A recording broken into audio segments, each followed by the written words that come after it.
한 부자가 있어 자색 옷과 고운 베옷을 입고 날마다 호화롭게 즐기더라. 그런데 나사로라 이름하는 한 거지가 헌데투성이로 그의 대문 앞에 버려진 채 그 부자의 상에서 떨어지는 것으로 배불리려 하매 심지어 개들이 와서 그 헌데를 핥더라.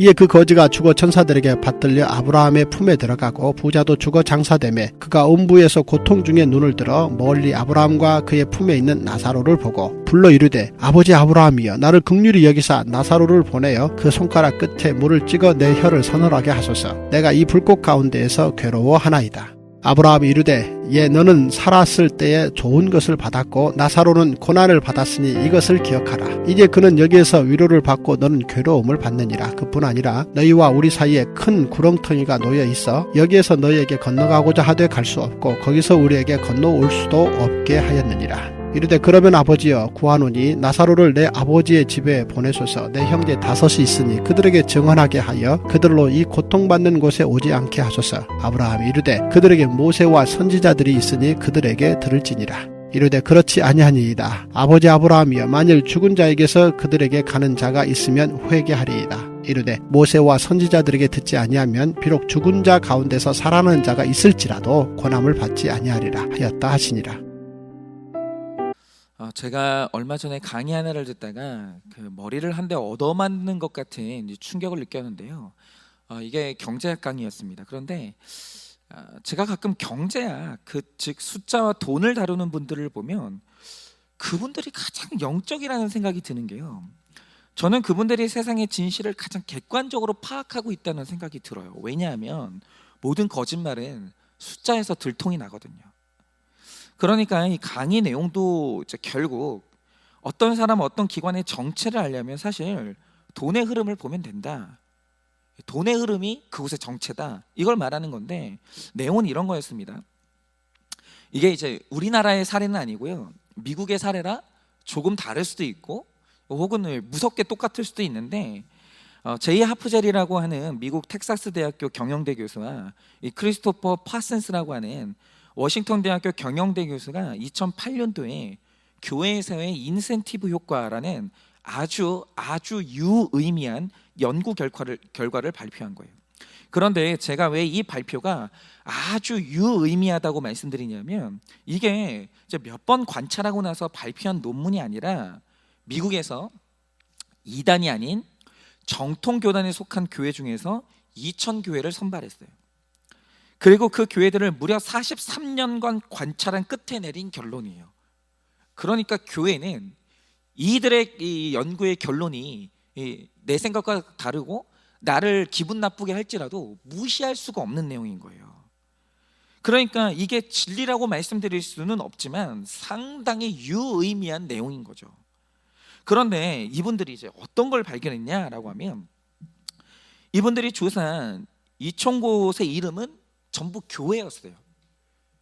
교회라고 이름 붙여진 곳들을 조사를 한 거죠.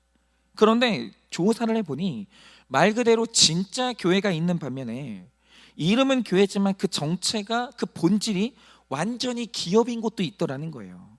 그러면 이걸 알아낼 수 있는 방법이 뭔가? 바로 돈이에요. 그 교회에서 이제 돈의 이제 흐름이 이제 어떻게 되느냐 이걸 보면 되는 건데 한번 들어보세요. 이분들이 2,000개의 교회를 조사하다 보니까 아주 독특하게도 교회에서 목회자의 사례비를 책정하는 시스템이 인센티브 체계인 곳이 있더라는 거예요. 그러니까 벌써 채택을 할 때, 그러니까 급여 체계를 책정할 때 급여 책정의 그 시스템 자체가 기업과 똑같은 곳을 이제 채택을 하는 거예요. 그러니까 당신이 성과를 내면 더 보상을 해주겠다는 거죠. 그런데 이 인센티브 정책에서 흥미로운 사실이 뭐냐? 교회 성도가 한 명이 늘어요. 그걸 성과라고 보는 거예요. 그러니까 이런 거 자체가 다 이제 기업적인 건데 교회 성도 한 명이 늘어나는 걸 목사의 성과라고 보는 거예요. 그러면 한 명이 늘어났을 때 목회자의 수입이 $15가 늘어나요. 그런데 성도 한 명이 줄어들어요. 그러면 똑같이 $15가 줄어드는 게 아니라 $7가 줄어들어요. 그러면 이 체계가 성도를 대하는 목회자의 태도와 교회의 정책에 영향을 미쳤는가 봤더니 어김없이 그렇더라는 거예요. 무슨 뜻이냐?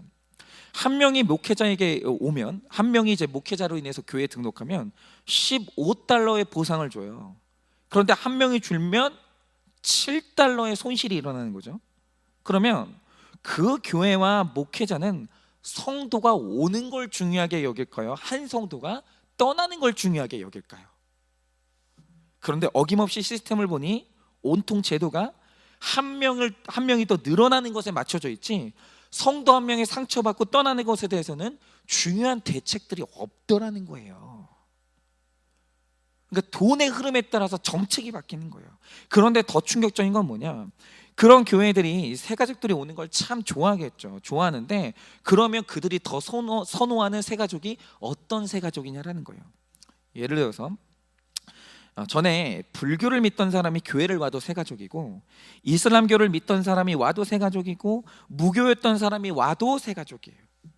그런데 중요한 건 다른 교회를 잘 다니다가 우리 교회로 옮겨도 똑같이 새가족이에요. 그러면 같은 새가족들이 오는데 이런 교회들로서 어떤 새가족이 가장 반가울까요? 다시 말하면 어떤 새가족이 왔을 때 인센티브 체계를 가진 교회에서 가장 이득이 될까요?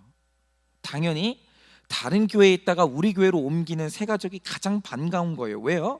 무교나 다른 종교 출신의 이제 새가족들은 헌금에 대한 개념이 없어요. 그래서 이것을 이제 정착시키는데 꽤 시간이 걸린다는 거죠. 그런데 기존 신자가 우리 교회로 옮기면 그분들은 이미 교회 헌금에 대한 개념이 있거든요. 그러니까 그런 교회로서, 인센티브 체계 중심인 교회로서 기존 신자가 우리 교회로 옮기는 게 가장 이득인 거예요. 그래서 이제 인센티브 체계를 가진 교회에서 새가족의 비율을 조사를 해본 거예요. 새가족 중에 불신자가 많은지 아니면 수평 이동이 많은지. 그런데 조사를 해보니 인센티브 체계 교회 중에서 거의 100%에 가까운 교회가 새가족 중에 수평 이동의 비율이 압도적으로 많더라는 거예요. 압도적으로. 그러니까 이 강의에서 하는 말이 뭐냐, 뭐 그 단체의 이름이 뭐고 어떤 일을 할 때 이제 표면적으로 내세우는 명분이 뭐가 됐든 간에 그곳에서 일어나는 모든 현상과 의사결정의 끝에 돈이 있다, 돈이 원인이다, 돈이 그것을 움직인다. 그러면 그가 목사로 불리든 스님으로 불리든 랍비로 불리든지 간에 그 본질은 경영자라는 거예요. 그리고 모든 것이 돈을 중심으로 돌아가는 곳이라면 그 단체가 교회로 불리든 절이라고 불리든 사원이라고 불리든지 간에 거기는 기업이라는 거죠. 이거는 부인할 수 없는 사실이에요.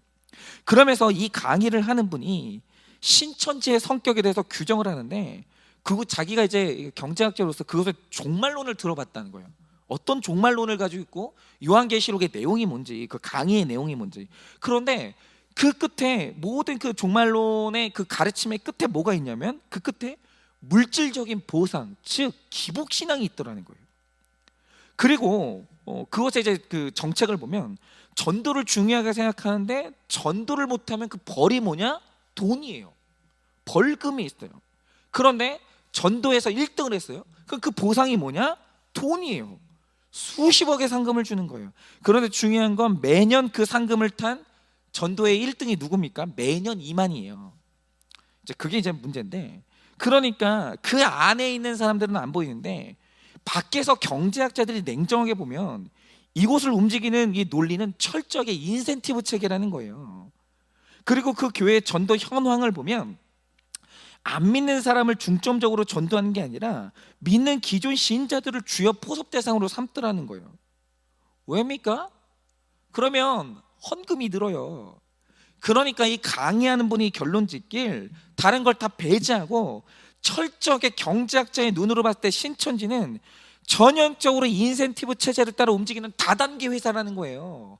그거는 자기들이 뭐라고 말해도 소용이 없어요. 돈의 흐름이 이곳의 본질을 그렇게 말해주는 거예요. 다단계 회사랑 신천지랑 똑같더라는 거예요. 그리고 그 교주는 종교인이 아니라 아주 능력 있는 경영자더라는 거예요. 제가 이 강의를 듣고 한 대 얻어맞은 게 뭐냐라고 하면, 근본적으로 저는 지금까지 이단과 정통교회를 나누는 기준이 교리라고 생각했어요. 그런데 그게 틀렸다는 걸 알게 된 거예요. 물론 교리적 차이는 굉장히 중요합니다. 그런데 어떤 맞는 교리를 말할지라도 만약 신천지와 우리 교회의 작동 원리가 똑같다면 그리고 우리 교회의 마지막에 그 목표하는 지점이 똑같다면, 다시 말해 신천지는 철저히 인센티브 체계로서 그 끝에 돈이 있어요. 다 돈이 있어요.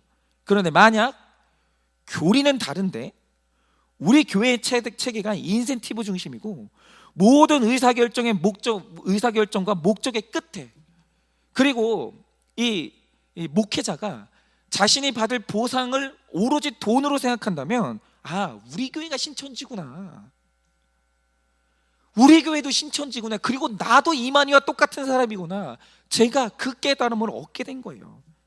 그러니까 교리 체계가 달라도 신천지나 기복적인 교회는 그 본질이 똑같은 쌍둥이라는 거예요.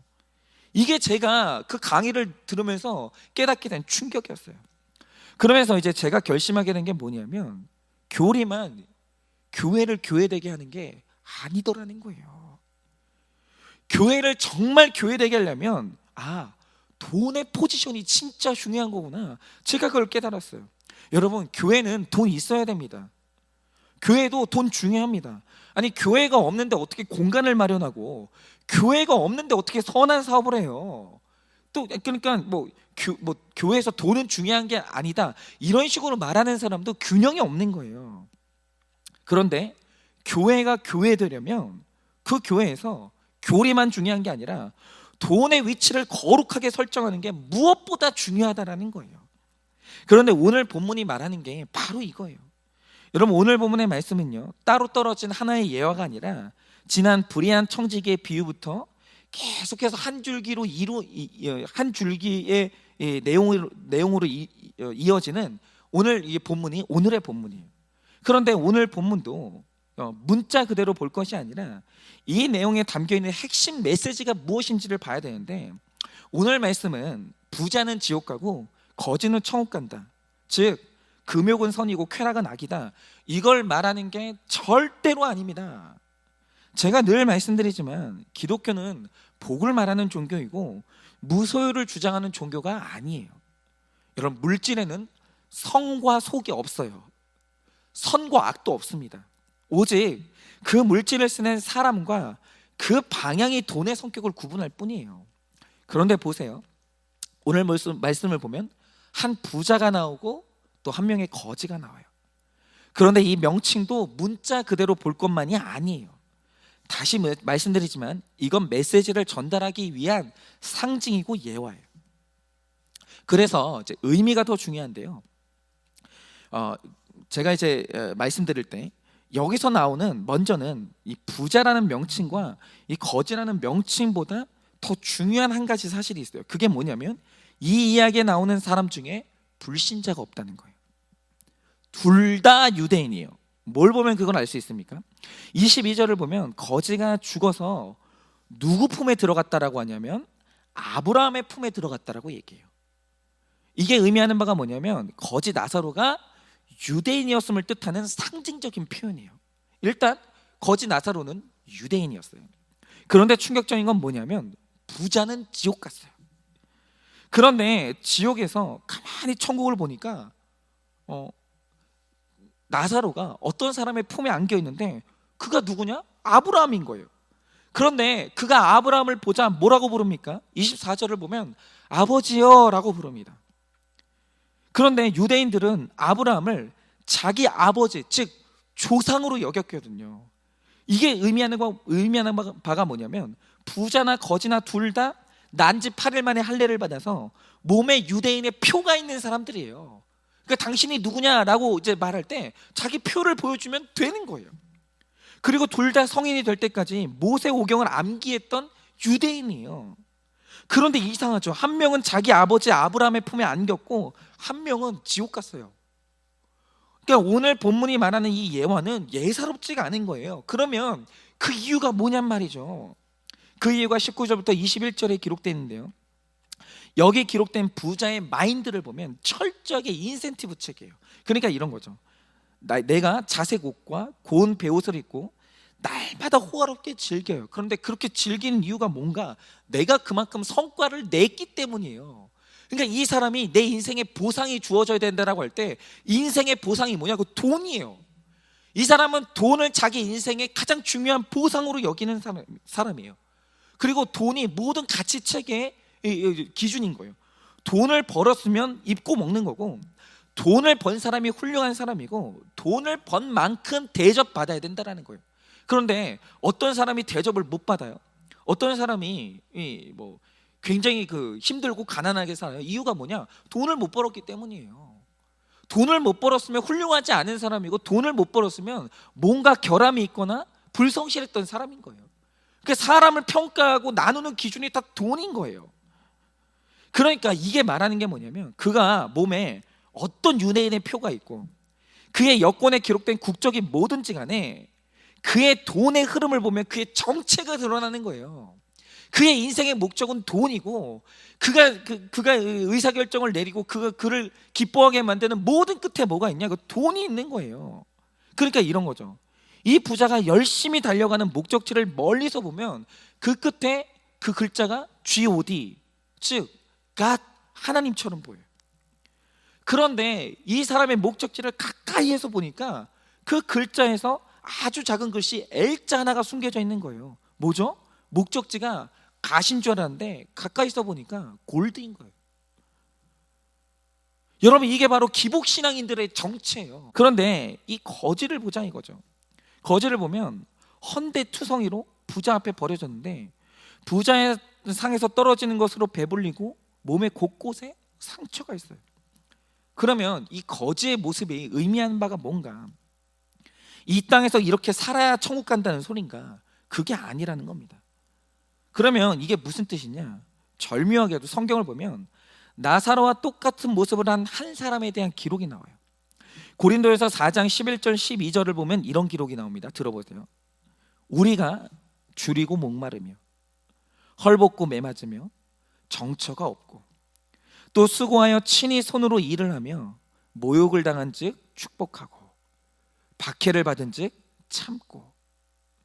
여러분, 이 기록을 보면 방금 읽은 나사로의 모습과 너무 비슷해요. 그런데 이 글을 사도 바울이 썼는데, 여기서 이 모습으로 살아가는 사람을 누구라고 밝히냐? 사도 바울은 나라고 하지 않아요. 아주 독특한 명칭을 쓰는데 뭐라고 하냐면 우리라고 밝혀요. 그러니까 이렇게 살아가는 사람을 한 사람으로 말하지 않는 거예요. 어떤 무리가 있다라는 거예요. 그러면 이 우리는 누구냐라고 할 때 바울을 비롯한 모든 신자들을 일컫는 게 바로 우리거든요.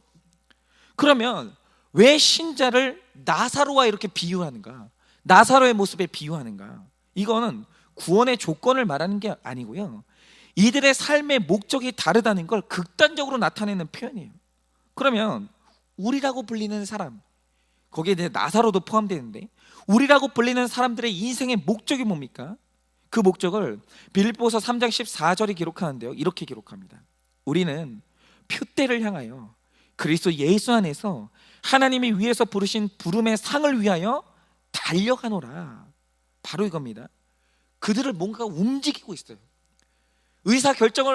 뭔가 의사결정을 할 때 그 끝에 뭔가가 있단 말이죠. 그게 뭐냐면 그들의 인생의 목적은 하나님이 주시는 상을 받기 위함인 거예요.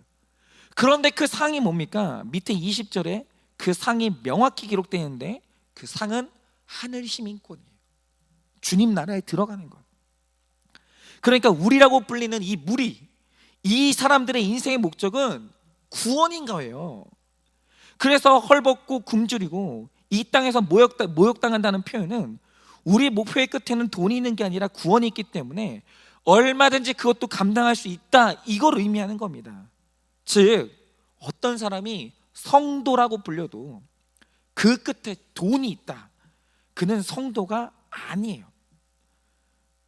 그는 본질이 세상 사람인 거죠. 그러나 그가 경영자라고 불릴 수도 있고 주부라고 불릴 수도 있고 근로자라고 불리고 어떤 명칭으로든 불려질 수 있어요. 그러나 그의 삶의 목적이 구원이라면 그의 본질은 성도인 거예요. 이 땅에서 살아가지만 그는 하늘의 시민권자인 거예요. 여러분과 저는 누굽니까? 우리는 부자입니까? 거지? 나사로입니까? 여러분은 이 땅에서 누가 되고 싶으십니까? 여러분, 내 기쁨과 슬픔과 내 의사결정과 내 자존감의 끝에 뭐가 있습니까? 명칭이 중요한 게 아닙니다. 여러분, 오늘 설교하고 있는 제가 목사라고 불려도 제 본질은 오늘 이 말씀에 나오는 부자일 수 있어요. 저는 그게 너무 두려워요. 그러나 돈이 많아도 그의 본질이 거지 나사로인 사람들도 있다라는 거예요. 여러분, 정말 바라는 것은 저도 여러분도 인생의 목적이 구원이 되기를 원합니다. 내가 달려가는 방향이 어디인가, 나를 달려가게 만드는 그 열정의 끝에 뭐가 있는가, 그게 구원이 되기를 원해요. 우리 모두가 다 거지 나사로의 편에 서기를 원한다는 것입니다. 그래서 오늘 하루 내 모든 생각의 끝에 무엇이 있는지를 여러분 생각해 보시고, 만약 나의 인생에 가장 중요한 것이 돈이라고 하면 돌이키시기를 바랍니다. 그리고 돌이켜서 우리 모두가 다 나의 인생의 끝에 구원이 있어 그것을 향해 달려가고 마침내는 나사로처럼 아버지 아브라함의 품에 안기는 우리 모두가 되어지기를 예수님의 이름으로 축원을 드립니다.